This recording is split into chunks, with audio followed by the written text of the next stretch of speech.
സത്യത്തിൽ എന്റെ ഡാഡിയുടെ ഹാർഡ് വർക്കിലൂടെ വളർത്തിയെടുത്ത ഈ കമ്പനിയുടെ റെസ്പോൺസിബിലിറ്റി ഒരു മകളെന്ന നിലയിൽ ഏറ്റെടുക്കേണ്ടി വന്നു എന്നത് മാത്രമാണ് എനിക്ക് ഈ കമ്പനിയുമായിട്ടുള്ള ഒരു റിലേഷൻ. വിനയം അനുപമയെ കൂടുതൽ സുന്ദരിയാക്കിയിരിക്കുന്നു.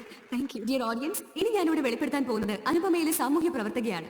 ബോംബെയിലെ ചേരികളിൽ ജനിച്ചു വളർന്ന കലാവാസനയുള്ള സമർത്ഥരായ കുട്ടികളെ സംഗീതവും നൃത്തവും മറ്റും ശാസ്ത്രീയമായി അഭ്യസിപ്പിക്കാനും അവരെ സാഹചര്യങ്ങളുടെ പുറമ്പോക്കുകളിൽ നിന്ന് ജീവിതത്തിന്റെ മുഖ്യധാരയിൽ എത്തിക്കാനുള്ള ഒരു സ്ഥാപനം അനുപമ നടത്തുന്നുണ്ട്. ആ സ്ഥാപനത്തിലൂടെ പഠിച്ചിറങ്ങിയ ചിലരെങ്കിലും ഇന്ന് അറിയപ്പെടുന്ന കലാകാരന്മാരാണ്. അതിന്റെ അമ്മയുടെ ഓർമ്മയ്ക്കായി നടത്തുന്ന സ്ഥാപനമാണ്. ബോംബെയിലെ ആ സ്ഥാപനം മാത്രമല്ല, ദുബായിൽ ഒരു മ്യൂസിക്കൽ ഇൻസ്റ്റിറ്റ്യൂട്ടും അമ്മയുടെ പേരിൽ ഒരു ട്രസ്റ്റ് നടത്തുന്നുണ്ട്. അവിടെ പഠിച്ചിറങ്ങിയ വിദ്യാർത്ഥികളുടെ കഴിവുകൾ ലോകത്തിന് മുൻപിൽ കൊണ്ടുവരാൻ Parvana group of company 2 musical ആൽബംസും റിലീസ് ചെയ്തിട്ടുണ്ട്. That means participants, ഇത് നിങ്ങൾക്കുള്ള ഓഫറാണ്. ഭാഗ്യമുണ്ടെങ്കിൽ അടുത്ത ആൽബത്തിലെ സിംഗേഴ്സ് നിങ്ങൾ ആരെങ്കിലും ആവാം. We'll hope for the best.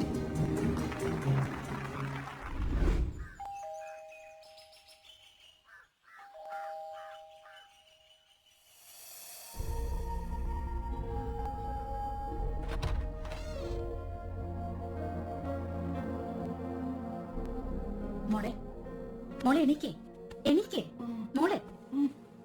എന്താ പ്രകൃതി? ദേ മോളെ കാണാൻ ആരോ വന്നിരിക്കുന്നു. പോയിട്ട് പിന്നെ വരാൻ പറ. ദേ അയാള് കുറെ ദൂരെന്നാ. കണ്ടിട്ട് ഏതോ വലിയ ഉദ്യോഗസ്ഥനാണെന്ന് തോന്നുന്നു. എണീക്കേ.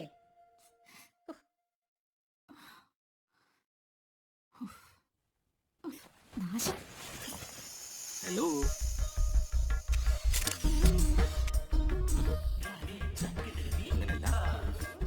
നമസ്തേ. അതുപോലെ ഗുഡ് മോർണിംഗ്. അത് വേണ്ട, കുറച്ചുകൂടി. എങ്ങനെ ഇംപ്രസ് ചെയ്യാം? ഒരു ഐഡിയ വരുന്നില്ല. Oh yes. Hello, hi. What do you want? Humayun. It's for Humayun from Calicut. Musician. പാടും, പിന്നെ കീബോർഡും പ്ലേ ചെയ്യും. മലയാളത്തിൽ പറഞ്ഞോളൂ. അയ്യോ മാഡം, ഞാൻ ഒരുപാട് സ്റ്റേജുകളിൽ പെർഫോം ചെയ്തിട്ടുണ്ട്. ബോംബെയിലെ തെരുവിലെ കുട്ടികൾക്ക് വേണ്ടി മാഡം നടത്തുന്ന സ്കൂളിന്റെ കാര്യം ഇന്നലെ TV പരിപാടിയിൽ പറഞ്ഞു കേട്ടപ്പോൾ എന്റെ കണ്ണ് നിറഞ്ഞുപോയി. സംഗീതം ഈശ്വരന്റെ ഭിക്ഷയാണല്ലോ. അതിനുള്ളൊരു അവസരം പാവങ്ങൾക്ക് ഒരുക്കാന്ന് പറഞ്ഞാൽ really great, simply great madam. Okay, നിങ്ങൾ ആദ്യം വന്ന കാര്യം പറ. വേറൊന്നുമല്ല മാഡം, എന്റെ ജീവിതത്തിലെ ഏറ്റവും വലിയ ആഗ്രഹം ഒരു സിംഫണി ചെയ്യണമെന്ന്. ഈസ്റ്റേൺ വെസ്റ്റേൺ രീതികളുടെ ഫ്യൂഷൻ. അതിന് പക്ഷേ പണം വേണം, ഫണ്ട്. മാഡം, ഞാൻ മാഡത്തിന്റെ സ്പോൺസറായിട്ടാണ് കാണുന്നത്. മാഡം എങ്ങനെയെങ്കിലും ഒന്ന് ഹെൽപ്പ് ചെയ്യണം പ്ലീസ്. ഓക്കെ, ഞാൻ 11:30 ഫ്ലൈറ്റിൽ ലണ്ടനിൽ പോവാം. ഞാൻ തിരിച്ചു വന്നതിന് ശേഷം നമുക്ക് ഡീറ്റെയിൽ ആയിട്ട് മീറ്റ് ചെയ്യാം. ഓക്കെ മാഡം, മാഡം ഈ സീഡിൽ എന്റെ പെർഫോമൻസ് ഉണ്ട്. മാഡം ഒന്ന് കാണണം സമയം കിട്ടുമ്പോൾ. മാഡം, എന്താണോ മാഡത്തിന്റെ ഫോൺ നമ്പറോ? വിളിക്കാം. ഓക്കെ, 80899199. ഓക്കെ, 80899199.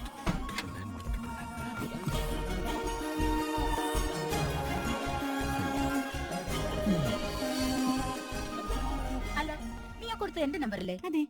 അല്ല, പ്രബേടത്തിക്കല്ലേ ആരും വിളിക്കുന്നില്ലെന്നുള്ള പരാതി ഉണ്ടായിരുന്നേ. അതിതോടെ ഒന്ന് തീർന്നോട്ടെ.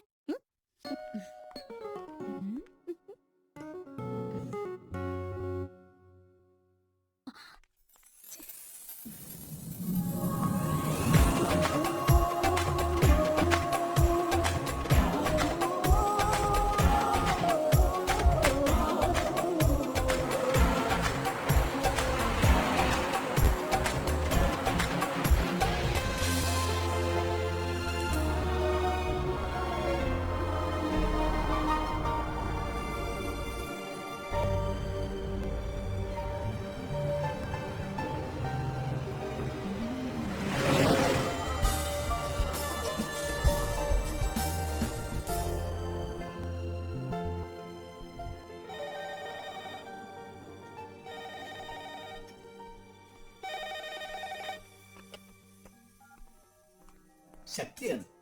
ഹലോ ശക്തി, ഗുഡ് മോർണിംഗ്.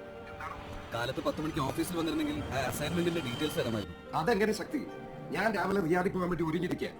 അവിടുന്ന് ബഹ്റിൻ, പിന്നെ മസ്കറ്റ്. നാളത്തെ കഴിഞ്ഞ ഞാൻ മടങ്ങി വരും. അറിയാം സർ, സബ്ജക്റ്റിന്റെ സീരിയസ്നെസ് കൊണ്ടാണ്. ഒന്ന് ട്രൈ ചെയ്താൽ നന്നായിരുന്നു. എടോ കാലത്ത് 10 മണിക്ക് ഒരു മീറ്റിംഗ് ചാർട്ട് ചെയ്യും എവിടെ? നമ്മുടെ ദുബായ് ഓഫീസിൽ ശക്തികരമായിട്ട് ഇന്നാ. ഓ,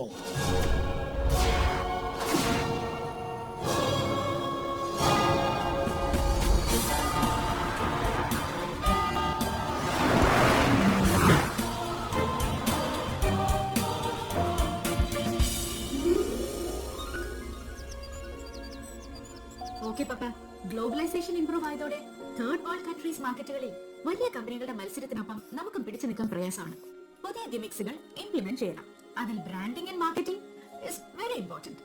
ഈ പ്രാവശ്യം കൂടി ആകുമ്പോൾ പപ്പ ഈ കാര്യം എന്നോട് 443 വട്ടം പറഞ്ഞു കഴിഞ്ഞു. തെറ്റി മോക്ക് തെറ്റി. പപ്പ 441 വട്ടമേ പറഞ്ഞിട്ടുള്ളൂ. 2 കൂടി പോയി. നിന്നെ ഞാൻ ബ്ലെയിം ചെയ്യല്ല. കൾച്ചറൽ ആക്ടിവിറ്റീസും പ്രോഗ്രാമും ഒക്കെ നല്ലത് തന്നെ. പക്ഷെ നീ പപ്പയെ സഹായിക്കുന്ന കാര്യത്തിൽ ഇപ്പോൾ വളരെ ലേസിയാണ്. അതല്ലേ പറഞ്ഞു വന്നത്? സമ്മതിച്ചു. ഈ കാര്യം പപ്പ എത്ര വട്ടം മോളോട് പറഞ്ഞിട്ടുണ്ട്? 443. അപ്പൊ അനുമോൾ ഇപ്പൊ എന്ത് ചെയ്യണമെന്നാ പപ്പ പറയുന്നത്? മോൾ അവിടെ നിന്ന് ഒരു ഫ്ലൈറ്റിൽ 3 മണിക്ക് നമ്മുടെ ദുബായ് ഓഫീസിൽ എത്തണം. മീറ്റിംഗിൽ പങ്കെടുക്കണം. അത്രേ ഉള്ളൂ. ഓക്കെ, ഇന്ന് ഉടനെയുള്ള ഫ്ലൈറ്റ് പിടിക്കണം.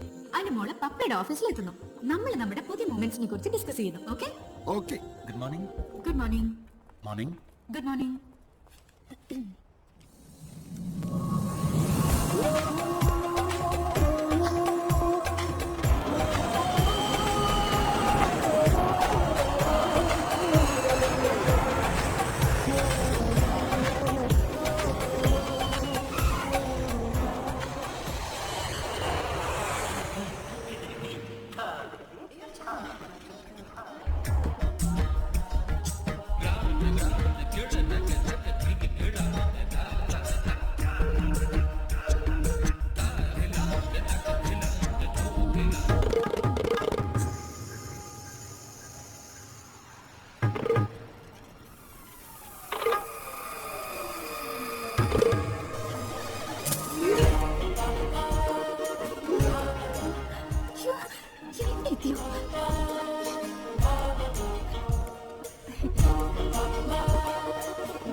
Excuse me, yes.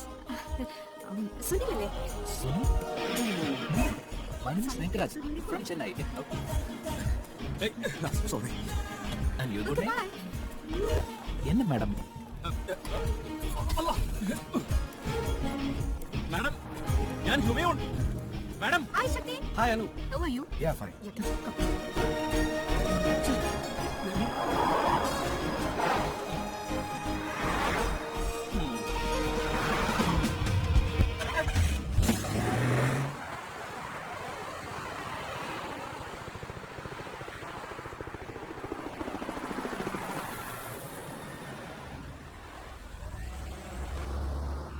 ഇന്ന് ജി കെ സാർ നല്ല ത്രില്ലില്ല.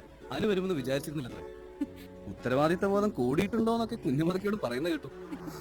അച്ഛനെ തെറ്റിദ്ധരിപ്പിക്കാൻ പണ്ടേ എളുപ്പം.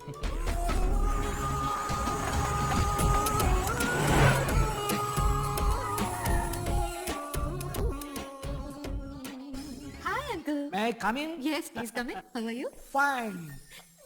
Hello. ഹലോ. വരണം. ഒരു വക്കീലിന്റെ കുറവ് ഇനി ഇവിടെ ഉണ്ടായിരുന്നുള്ളൂ. എന്താ എല്ലാവരും കൂടി എന്തായാലും കീഴടങ്ങാൻ തന്നെ തീരുമാനിച്ചോ? അതിന് അധികം സമയമൊന്നുമില്ല. ഉടനെ ഉണ്ടാവും. അതൊക്കെ പോട്ടെ, താനിരിക്കും. തനിക്കത് പറയാം. ഒരു 100 കൂട്ടം പരിപാടികൾ മാറ്റി വെച്ചിട്ടാ ഞാൻ വന്നിരിക്കുന്നത്. താൻ കാര്യം പറ. വൈദ്യരോടും വക്കീലിനോടും കള്ളം പറയരുതെന്നാണല്ലോ. അപ്പൊ പിന്നെ കാലത്ത് ഒരു വക്കീലിനെ വിളിച്ച് കുറച്ച് സത്യം പറഞ്ഞു കളയാന്ന് വിചാരിച്ചു. അല്ലാരും അങ്കിൾ കമ്പനിയുടെ കാര്യത്തിൽ നിർണായകമായ ചില തീരുമാനങ്ങൾ എടുക്കാൻ പോകുന്നു എന്നാണ് എന്നോട് പറഞ്ഞത്. എന്ന് വെച്ചാൽ എന്ന് വെച്ചാൽ നമ്മളിപ്പോ, അല്ലെങ്കിൽ ഞാൻ പറയുന്നില്ല, ശക്തി പറയും. ഇയാളുടെ വക്കീൽ ബുദ്ധിക്ക് എന്താണ് തോന്നുന്നത് അറിയാലോ. സ്പ്രെഡ് ചെയ്ത് കിടക്കുന്ന നമ്മുടെ പ്രോഡക്ട്സ് ഇനി മുതൽ ഒരു ബ്രാൻഡിൽ ഒരു ലോഗോയിൽ അറിയപ്പെടും.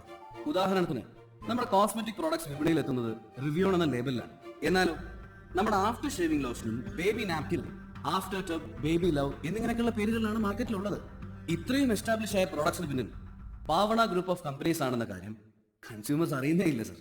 ബ്രീഫായിട്ട് പറഞ്ഞാൽ വർഷങ്ങളായി നമ്മൾ ഉണ്ടാക്കിയ കമ്പനിയുടെ ഗുഡ്വില്ലും റെപ്യൂട്ടേഷനും പല പേരുകളിൽ പല ബ്രാൻഡുകളായി സ്പ്രെഡ് ചെയ്ത് പോകുന്നു. അപ്പോ ഇനി മുതൽ എല്ലാത്തിനും കൂടെ ഒരു പേര് മതിയെന്നു. അത് ശരിയാവോ ശക്തി? അല്ല സർ, ഒരു പേരിലല്ല. എസ്റ്റാബ്ലിഷ് ആയ പ്രോഡക്ട്സുകളെ റീബ്രാൻഡ് ചെയ്യുന്നതിൽ അർത്ഥമില്ല. What we need is A new awareness campaign. അതിനുവേണ്ടി നമ്മുടെ ബ്രാൻഡ് നെയിമും ലോഗോയും നമ്മൾ രജിസ്റ്റർ ചെയ്യുന്നു. അതോടൊപ്പം നമ്മുടെ എല്ലാ പ്രോഡക്ട്സിലും നമ്മുടെ പുതിയ ലോഗോ പ്രോമിനന്റ് ആയി പ്രൊജക്ട് ചെയ്യും. കൺസ്യൂമർ മാർക്കറ്റിൽ എവിടെ ചെന്നാൽ പോലും നമ്മുടെ ബ്രാൻഡിന്റെ പേര് പറഞ്ഞ് സാധനങ്ങൾ ചോദിക്കണം, ചോദിപ്പിക്കണം. അതാണ് നമ്മുടെ ടാർഗറ്റ്. 3 ഏജൻസീസ് നമ്മളെ അപ്രോച്ച് ചെയ്ത് കഴിഞ്ഞാൽ അവർ സബ്മിറ്റ് ചെയ്യുന്ന ലോഗോ, ബ്രാൻഡ് നെയിം ഇതൊക്കെ സെലക്ട് ചെയ്യാനുള്ള ജോലി അനുവിന്റേത്. അവിടെ ഞാനും GK സാറും വെറും കഴുത്തറപ്പൻ കച്ചവടക്കാരായി മാറി നിൽക്കും. ഈ പറഞ്ഞ ജോലിക്ക് കുറച്ച് ക്രിയേറ്റിവിറ്റി ഉള്ള ആള് തന്നെ വേണം. അപ്പൊ പപ്പയ്ക്ക് ക്രിയേറ്റിവിറ്റി ഇല്ലെന്നാണോ ശക്തി പറഞ്ഞു വരുന്നത്? അയ്യോ അങ്ങനെയല്ല. എന്താ തന്റെ ഒപ്പീനിയൻ? നാട്ടുഭാഷയിൽ പറഞ്ഞാൽ രക്തത്തിളപ്പിന്റെ എടുത്തുചാട്ടമെന്ന് ഞാൻ പറയും. ശക്തിയുടെ ആർഗ്യുമെന്റ് കേട്ടാൽ തോന്നും ഇങ്ങനെ ഒരു കോർപ്പറേറ്റ് ബ്രാൻഡ് ഇല്ലെങ്കിൽ ബിസിനസ് വളരില്ലെന്ന്. അങ്കിൾ പറഞ്ഞ ആ രീതി തന്നെ ശരിയാണ്. ആർഗ്യുമെന്റ് അല്ല അങ്കിൾ, ഇറ്റ്സ് ഓൺലി സജഷൻ. എന്നിട്ട് വക്കീലിന്റെ അഭിപ്രായം എന്താ? ഒടുവിൽ ശക്തി തന്നെ പറഞ്ഞതല്ല ശരിയാണെന്ന് മനസ്സില്ല മനസ്സോടെ സമ്മതിച്ചു. അത് സിമ്പിൾ ഈഗോ. പുതുതലമുറയെ ഉൾക്കൊള്ളാനുള്ള കിഴവന്മാരുടെ വൈമനസ്യം. ആട്ടെ, ശക്തിയെ പറ്റിയുള്ള നിന്റെ ധാരണയിൽ എന്തെങ്കിലും മാറ്റമുണ്ടോ? എന്ത് മാറ്റം? ഞാൻ പ്രതീക്ഷിച്ചിരുന്നതിന് സ്മാർട്ടാണ് അയാൾ. ഈശ്വര, നിന്റെ വായെന്തെങ്കിലും ഒരു കോംപ്ലിമെന്റ് വന്നല്ലോ.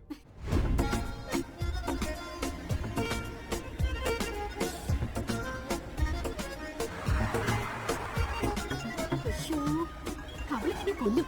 എയർപോർട്ടിൽ റിസീവ് ചെയ്യാൻ ചെല്ലണമെന്ന് പറഞ്ഞതാ. ഹലോ, നീ ഇത് എവിടെയാ? എയർപോർട്ടിൽ വരാന്ന് പറഞ്ഞിട്ട്?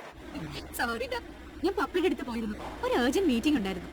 പ്രോഗ്രാം തുടങ്ങാനായി. നീ വേഗം വാ. ഇപ്പതാ ബ്ലോക്കിലാ. ഞാനൊന്ന് വീട്ടിൽ പോയി ഫ്രഷ് ആയിട്ട് ഉടനെ എത്തിക്കാം. ഓക്കെ?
Hi, Rockstar.